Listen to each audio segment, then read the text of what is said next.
Et si le monde fonctionnait comme l'homme fonctionne? Voici une invitation à observer la politique, le pouvoir et la vérité sur le plan de la conscience.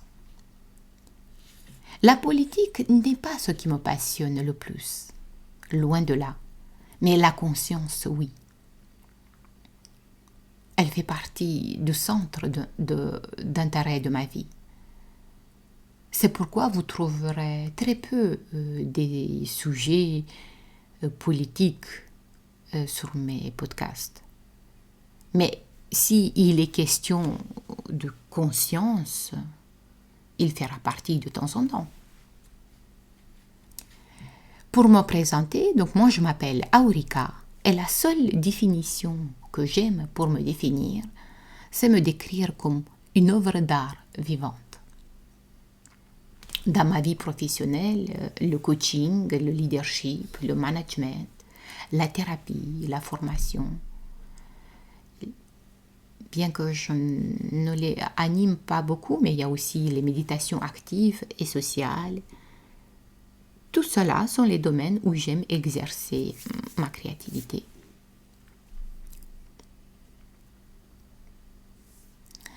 Dans mon premier podcast, j'affirmais que nous sommes parfaits tels que nous sommes. Je disais que nous sommes l'expression parfaite de l'existence et que nous n'avons rien à changer, mais un être intégré à célébrer. Il y a beaucoup de choses à dire qui sont importantes pour moi dans cette phrase. Mais un homme intégré pour moi est celui qui intègre ces deux polarités, le pire et le meilleur en lui, sans même vouloir se changer. Le Big Bang intérieur se crée en intégrant totalement les forces destructrices et les forces créatrices. Car c'est à ce moment que l'intelligence de la vie se met à agir à travers nous, depuis une conscience neutre. Et selon les croyances, nous avons le libre arbitre de devenir créateur.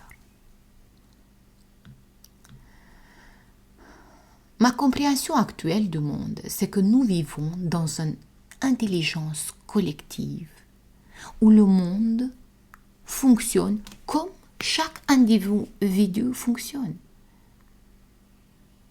Et la loi de l'homéostasie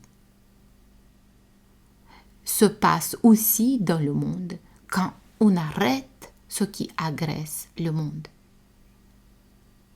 Et vous allez découvrir mon point de vue, ce qui agresse le monde au fil de ma réflexion dans ce podcast. La loi de l'homéostasie, si vous ne la connaissez pas, elle dit que tout organisme vivant mis au repos revient spontanément à l'état d'équilibre. Ceux qui pratiquent le jeûne, par exemple, qui est un outil de guérison importante pour remettre tout à zéro, connaissent ce phénomène dans le corps. Après la crise Covid, selon moi, l'intelligence collective se tourne non pas uniquement vers l'intelligence artificielle, qui montre déjà ses failles, mais aussi et surtout vers le vivant.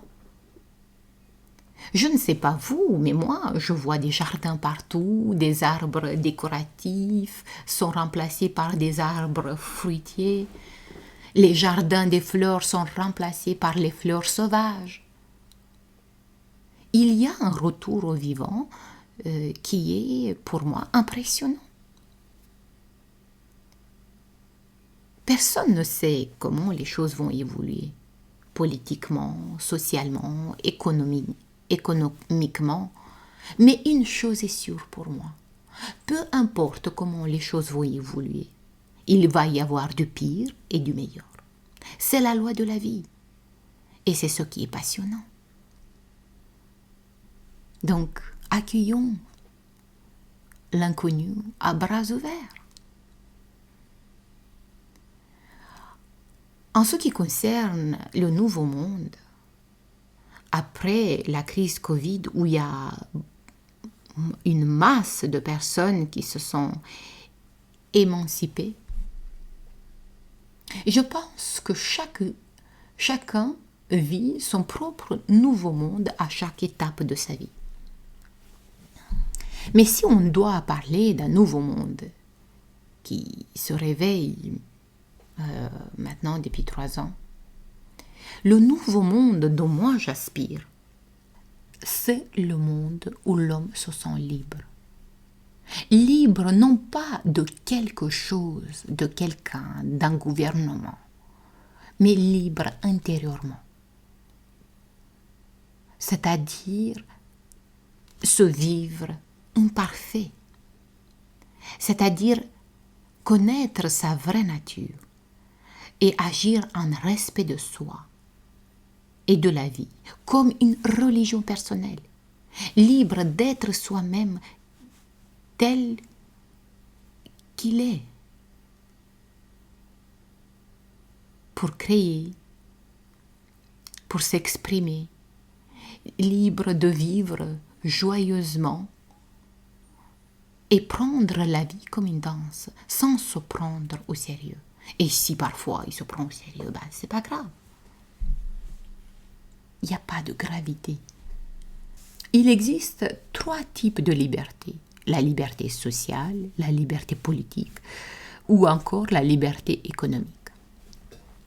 La liberté dont moi j'aspire, c'est la liberté par rapport à tous les conditionnements, qu'ils soient familial, culturel, religieux, idéologique, politique ou philosophique. Quand je parle d'un homme libre, c'est pour moi celui d'un homme intégré, qu'il vit ce qu'il est, sans se prendre pour quelqu'un d'autre. Vivre un homme imparfait, qu'il intègre le bien et le mal comme 2 visages de la même énergie, sans rien réprimer, sans se sentir inférieur ou supérieur par rapport à quelqu'un d'autre, et qui vit totalement ce qu'il est. Un homme libre en tant qu'autonomie psychique et émotionnelle, pour faire face à la vie telle qu'elle se présente. Libre de ne pas forcément suivre des sentiers battus, de ne pas suivre la masse en ignorance, mais trouver sa source et agir selon sa vérité intérieure. Un homme libre et responsable qui comprend que la responsabilité est la face cachée de la liberté, que l'une ne va pas sans l'autre et que les 2 ensemble permettent à être créateur de sa vie. Mais comment peut-on se sentir libre et responsable en ayant un gouvernement qui veut tout contrôler en plus? Ça ne doit pas nous rendre fiers, surtout après la crise Covid. Je ne suis pas vraiment contre un gouvernement. C'est avoir besoin d'un gouvernement qui illustre pour moi le niveau de liberté de l'homme actuel. La loi des plus forts est presque omniprésente dans la vie. Ça fait partie de la vie. Et cette loi, qu'on l'aime ou qu'on ne l'aime pas, elle est partout. Dans la nature, quand vous plantez un arbre et une fleur à côté, l'arbre va prendre toute la place. Il va prendre du pouvoir sur l'énergie de la vie pour grandir. Dans le corps aussi, dans le corps humain, les organes qui sont en meilleure santé sont beaucoup plus sollicités que les organes qui ont des fragilités. Avez-vous vu dans la nature une souris attaquer un lion? Mais la politique, ce n'est pas le pouvoir. C'est juste une illusion que c'est le pouvoir. La politique, c'est la souris. Et le peuple, c'est le lion, si je dois prendre juste l'exemple d'avant.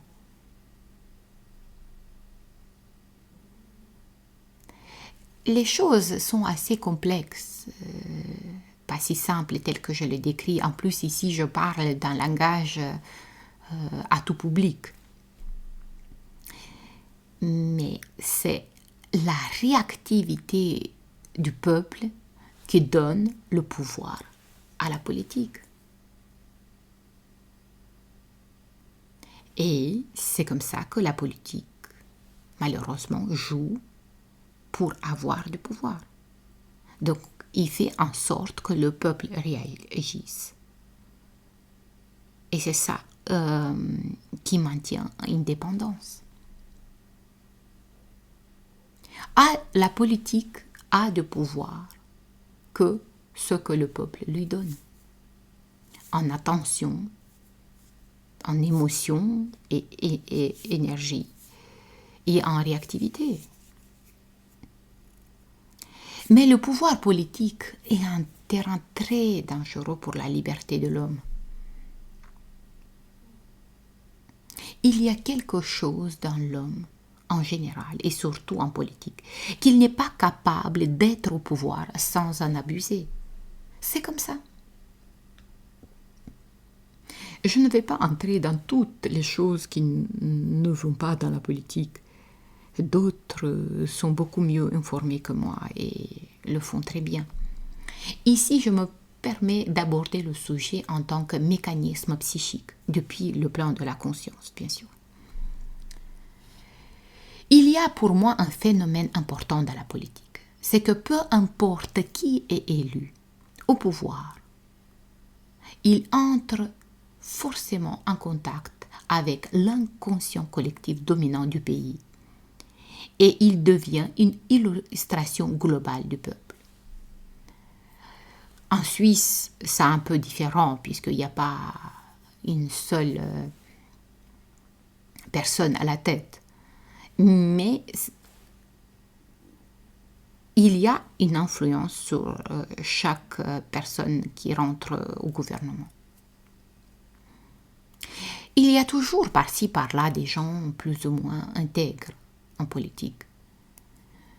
Mais la nature même d'un politicien est qu'il peut même quitter sa propre religion pour aller là où il y a plus de votes.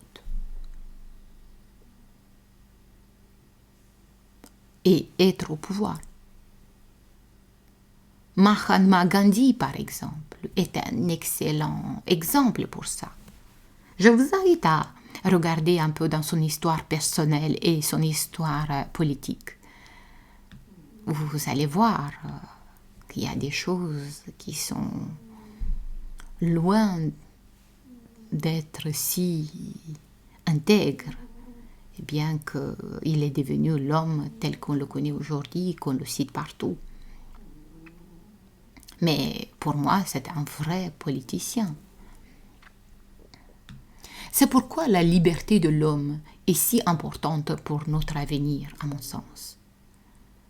Si le peuple ne se laisse plus manipuler, si la politique n'est plus combattue en réaction, mais observée avec conscience et vigilance, la politique n'a pas d'autre choix que s'adapter où va le monde. Nous vivons dans un monde d'illusions. Tout est illusion. Et tout est une création de nos illusions. La pensée, c'est une illusion qui s'incarne selon l'énergie qu'on lui donne. Mais la pensée, c'est politique, car en premier temps, c'est une question d'opinion personnelle selon son expérience de vie. Une illusion condensée qui devient une expression de soi la plus proche de sa vérité. Agir pour influencer son environnement est aussi politique. Mais faire de la politique, surtout de nos jours, c'est autre chose. Faire de la politique, ce n'est plus malheureusement qu'une question de citoyen et gestion de la cité et de la vie en communauté. Faire de la politique de nos jours, c'est un exercice de pouvoir. Et pour faire la politique, tu dois confronter ta vérité, qui n'est plus une, car tu l'as perdue en chemin pour convaincre les autres, avec celle des autres, qui crée une opinion publique pour être élu. Mais l'opinion publique n'est pas la vérité. C'est un consensus de survie de la société et au fond de l'espèce. L'opinion publique est l'ensemble des croyances, des attitudes et des jugements qui prévalent au sein d'une société.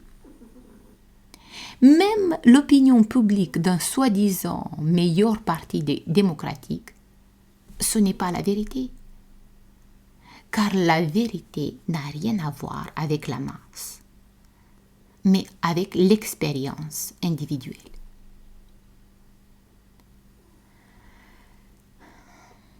Dans un monde idéal, la politique idéale pour moi,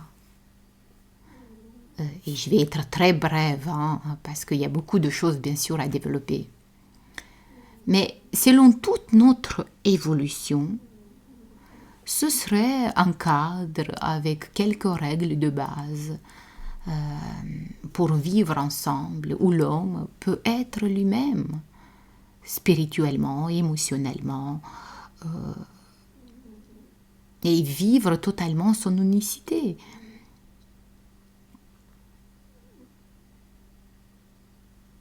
Mais pour ça, nous avons besoin que le système actuel évolue. Et je pense que c'est possible, car l'homme, quand il est libre, le sens de la morale vient naturellement. C'est souvent le contrôle qui fait des dérives, mais l'homme, quand il est dans la liberté d'être, il devient responsable. Et il ne fait pas autant de dérives que quand il y a une protection au-dessus de lui. Il y a des gens qui s'engagent en politique pour l'intérêt du peuple, pour des injustices atroces. Mais si tu n'aimes pas le pouvoir, la gloire, la réussite, si tu n'as pas dans tes tripes l'amour du pouvoir et que tu n'es pas prêt à endosser ce que ce domaine exige, tu ne fais pas carrière en politique de nos jours, car ton intégrité est en jeu. Pouvez-vous imaginer un homme de vérité comme Osho, comme Krishnamurti ou comme Eckhart Tolle faire de la politique? Vous êtes-vous posé la question pourquoi ceux qui ont une conscience si solide n'ont pas fait carrière en politique? Il y a 1000 raisons pour moi, car la distance entre eux et la politique est entre le centre et l'extrémité. Mais une chose est sûre pour moi, que même l'homme le plus aligné du monde, arrivé au pouvoir, il ne peut pas échapper à l'énergie collective qu'il rentre en contact quand il prend ses fonctions. J'ai donné l'exemple de Hitler dans une de mes expressions sur mon canal Telegram. Je vais reprendre cet exemple car il est très illustratif pour comprendre comment l'opinion publique est en résonance avec son élu. Et comment, par exemple, la Deuxième Guerre mondiale, la frustration de masse est devenue un terrain propice à la guerre. Donc, Hitler, quand il était au pouvoir, à un moment, il a été habité par un désaccord violent entre les pays européens. Dans ce désaccord, il se sentit menacé et avait peur pour son pays. Touché par ce sentiment de vengeance, absorbe aussi la frustration collective sociétale de l'époque, créée par les religions en l'occurrence. Car l'homme à l'époque a été très dominé par les religions depuis des siècles. Il se sentait divisé entre le bien et le mal dans son psychisme. Le sexe, à part pour se reproduire et dans le cadre de la famille, était considéré comme sale, malpropre. L'homme se sentait un pécheur et un misérable et devait aller se purifier à l'église les dimanches. Il y avait une grande frustration légitime qui s'est accumulée dans les gens depuis des siècles. À ce moment, Hitler au pouvoir, connecté à la fréquence de la vengeance, absorbé par l'inconscient collectif d'un peuple frustré, avec une charge émotionnelle démesurée, avec un peuple disponible à la guerre quelque part. Et Hitler, il a fait ce qui se présentait à se faire, lui et le peuple. Ainsi, il est devenu l'incarnation de ceux qui avaient besoin de s'exprimer à ce moment-là.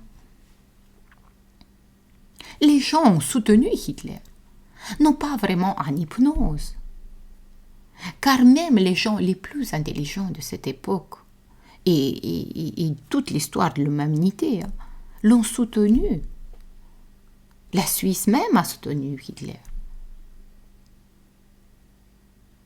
Mais parce qu'enfin, ils pouvaient se reconnaître en lui.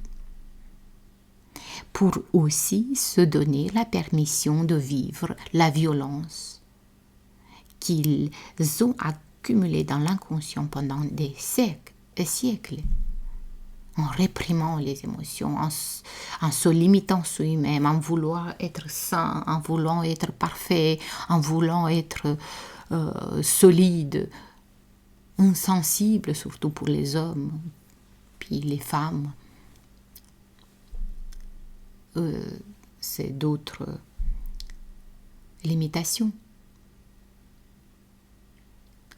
La pédophilie et toutes les dérives d'abus d'enfants qu'on découvre aujourd'hui C'est aussi pour moi des dérives sociétales qui se sont construites avec, entre autres, les religions depuis des siècles. Donc cette charge émotionnelle inconsciente. Un simple amour passionnel était considéré comme un péché si tu étais marié. Si tu passes la frontière du bien pour une chose si naturelle et vraie que l'amour, mais que dire des autres pratiques affreuses et inimaginables? Ce sont pour moi la pédophilie, des pathologies et d'autres pratiques affreuses, des dérives accumulées dans l'inconscient collectif.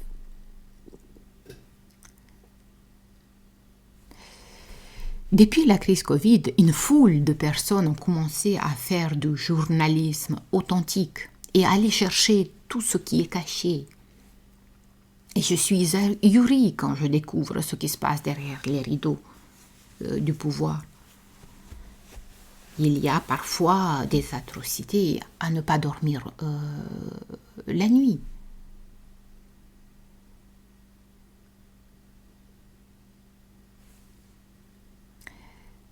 C'est un vrai travail pour ces journalistes amateurs. Et on a besoin d'eux. Ils font un travail remarquable. Mais pour moi, vous pouvez continuer à salir vos mains dans la misère du monde et mettre en lumière les dérives les plus extrêmes de ce qui se passe dans le monde. Tant que ça vous amuse. Mais ça ne doit pas aussi être très facile d'être toujours face à la misère du monde. Mais pour moi, la vérité n'est pas là-bas. La racine de tout cela est pour moi dans l'homme qui se vit divisé, qui ne vit pas ses émotions. Surtout les émotions dites négatives.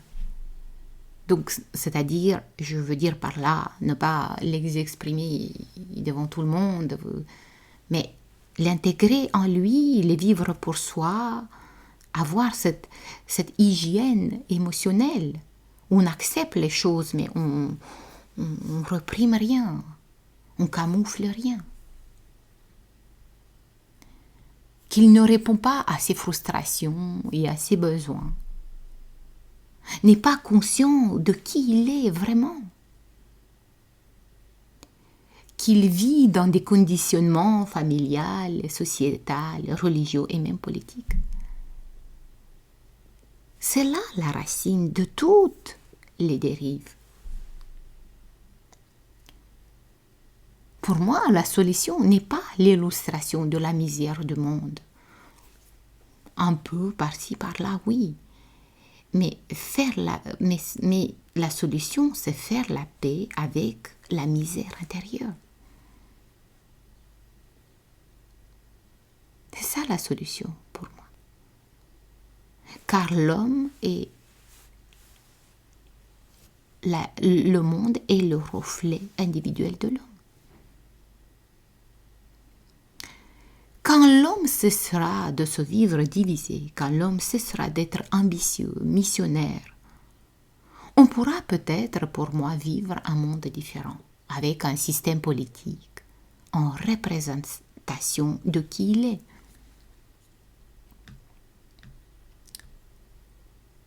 Je fais référence à l'ambition et la mission comme une agression quelque part pour le monde. Car ça vient du mental. Je travaille moi-même en coaching avec ces éléments. Mais pour moi, il faut faire très attention. D'où vient la source? C'est une question très importante et essentielle. La source vient de l'énergie de la vie, à travers une conscience neutre ou du mental. Rien n'est bien ou mal en soi. Tout dépend de la source. Il est important de se poser la question, qu'est-ce que vous traverse? La société, la famille, avec tous les conditionnements, ou l'intelligence de la vie, qui apporte souvent quelque chose de nouveau. Bill Gates ou Claude Schwab ou Roland Alexandre et bien d'autres, la liste est quand même assez importante, ce sont des missionnaires pour le monde. Mais leur mission est vécue comme un réel danger pour beaucoup d'entre nous. De là où ils regardent le monde, ils sont certains qu'à leur manière, ils œuvrent en mission pour le bien du monde. Et même,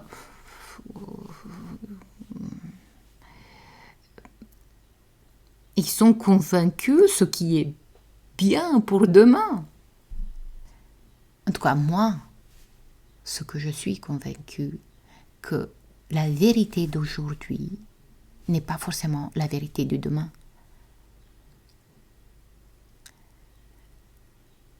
Mais j'ai entendu parler dans une conférence Jacques Attali.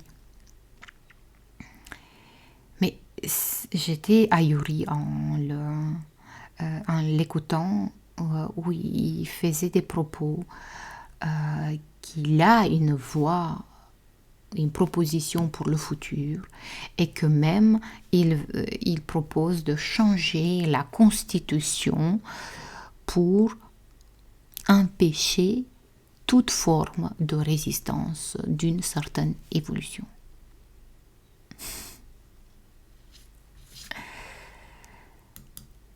Le danger des missionnaires, des ambitieux, c'est qu'il y a dans la nature de l'homme quelque chose de très vicieux. L'homme n'est pas capable d'avoir du pouvoir, d'argent, de la gloire, sans en abuser. C'est comme ça. Le pouvoir, l'argent, la gloire ne changent pas les gens. Cela amplifie ce qui est la personne. Mais au pouvoir, les névroses de l'homme politique non seulement s'amplifient, mais se multiplient. Même un Dalai Lama peut être surpris de ne pas pouvoir se contrôler en public, ou peut-être découvrir des aspects de lui qu'il ne connaissait pas. Bon, l'histoire avec Dalai Lama, c'est assez complexe. Peut-être qu'il faut tenir en compte de la culture dont il fait partie. Je ne sais pas.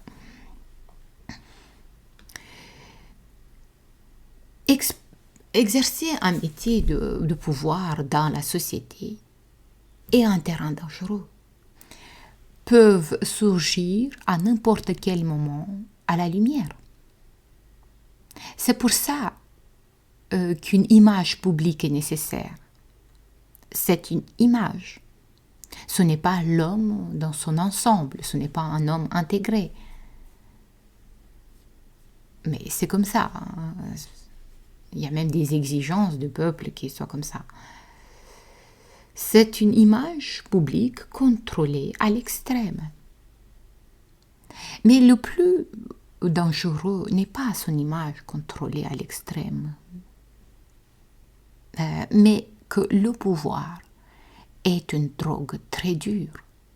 Et on sait les dérives de la drogue dure, comme le crack, la cocaïne. On peut imaginer comment on peut influencer l'intégrité de l'homme avec une dépendance. Une fonction publique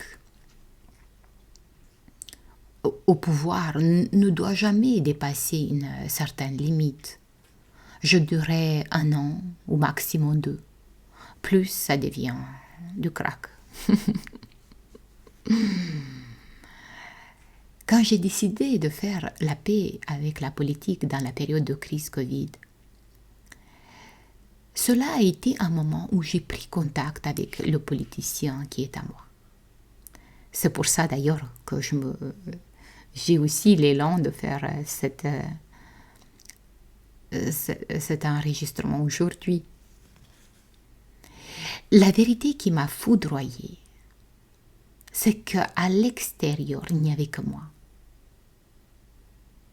Et je ne voyais que des politiciens partout. Si nous vivons aujourd'hui dans un système pervers, on peut donner tant qu'on veut la faute à ceux qui dirigent. Mais l'homme est devenu un politicien en intégrant le système en lui comme une identité, en s'oubliant lui-même. Bien sûr, ça fait partie de la manipulation, de tout le marketing, je ne nie pas ça. En même temps, l'homme, il est devenu tel qu'il est. Il a intégré le système en lui. Le système médical, c'est ce qu'il y a de pire pour moi dans le système. Je ne vais pas m'étaler beaucoup sur le sujet, mais ce que j'ai envie de témoigner, c'est que dans la crise Covid, j'ai vu beaucoup de gens qui m'ont témoigné, qui savaient que ce n'était pas vraiment une bonne chose pour eux d'aller dans le sens de la masse, de faire le pas pour s'injecter des choses. Mais s'ils ont suivi le narratif officiel, c'est pour sauver la planète.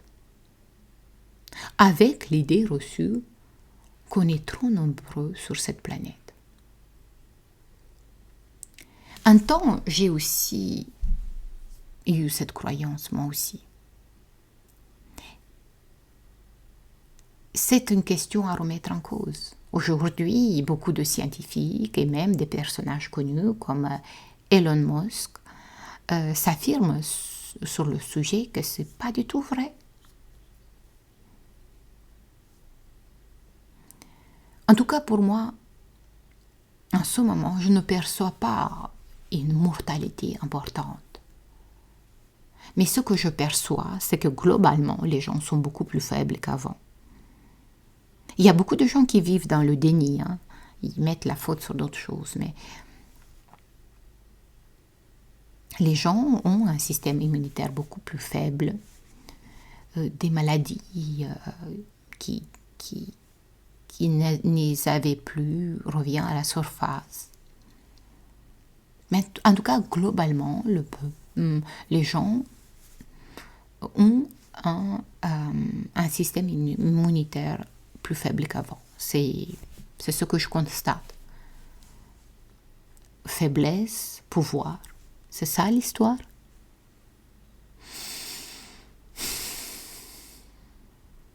Si on est un peu sensé, on peut comprendre que le système ne valorise pas la santé, le vivant, l'individualité, ne valorise pas l'âme et la spiritualité libre de l'homme. Ça ne soutient pas que chacun vive sa propre vérité. Nous vivons dans une société industrielle. Êtes-vous sûr que l'industrie est le terrain idéal de la liberté de l'homme?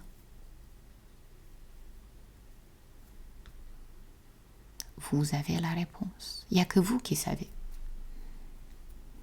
On dit beaucoup que les politiciens sont comme les marionnettes de ceux qui sont au-dessus d'eux.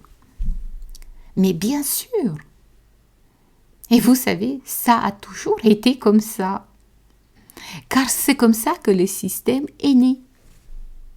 La racine du système, c'est en fait la famille. En premier, c'était le désir de l'homme de dominer la femme, et ensuite, une caste des riches qui voulaient laisser l'héritage de leurs richesses uniquement à leurs enfants. C'est la pure racine du système. La famille est un élément essentiel du système. Ce n'est pas pour rien qu'on se sent mal à l'aise si on est célibataire trop longtemps. On peut blâmer la politique tant qu'on veut. Elle est malheureusement à notre image, plutôt à l'image du mental de l'homme. Et la majorité, ceux qui sont identifiés au mental. Mais on a beaucoup progressé, à vrai dire. Mais ce que je veux dire, c'est qu'on ne peut pas changer l'homme. Et surtout, on ne peut pas changer l'homme politique. On ne peut pas changer personne. Et même si ça choque certains, il ne faut même pas vouloir changer quoi que ce soit. Car pour moi, le changement est impossible. C'est une agression vouloir changer. La seule chose qui est possible, c'est de prendre sa liberté en main et oser être tel qu'on est. Oser vivre sa véritable nature en rassemblant les forces créatrices et les forces destructrices.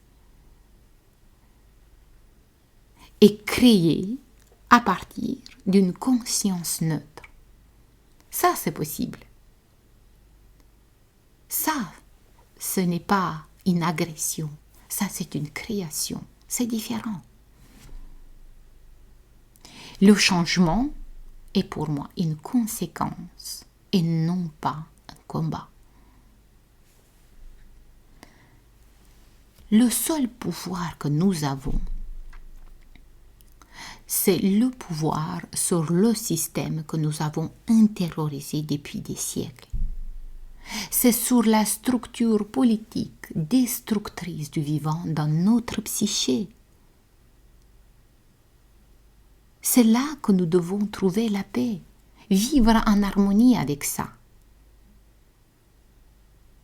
C'est aussi remettre en question, et quand je dis remettre en question, c'est juste aborder un autre angle de vue. C'est donc poser un autre regard sur la notion de posséder, de combattre, qu'il y a en chacun d'entre nous.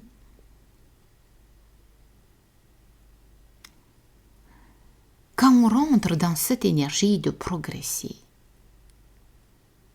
il n'y a rien de mal à ça, de progresser. Un arbre, quand il a besoin de grandir, il a besoin de progresser.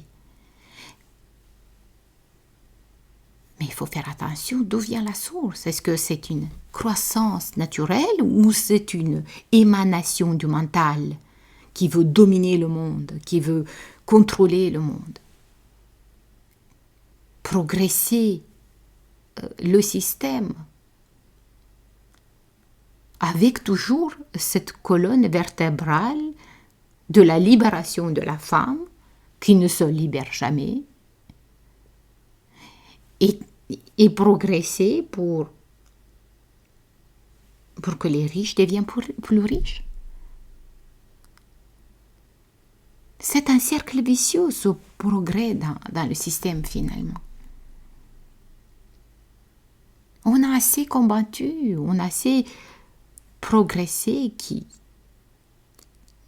pour arriver à la fin que déjà on est trop nombreux, on a trop progressé et que maintenant on est prêt à prendre des risques pour réduire la population. C'est une aberration.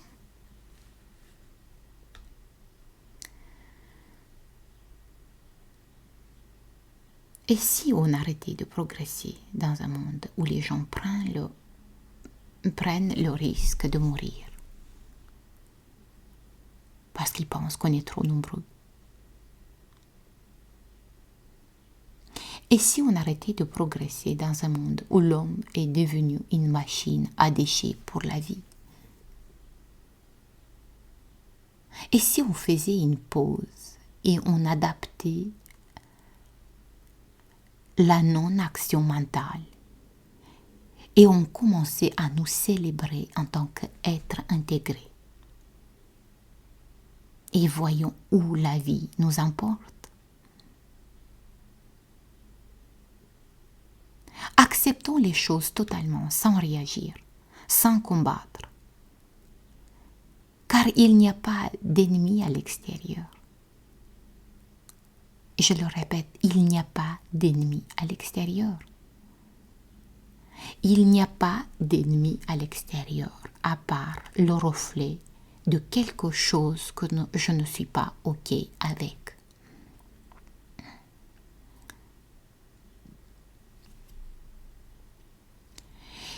Et la suggestion de la fin, et là je vais m'arrêter ici pour aujourd'hui, bien que j'ai encore des choses à dire, et je pense que je vais faire un autre podcast pour terminer ce que j'ai à dire.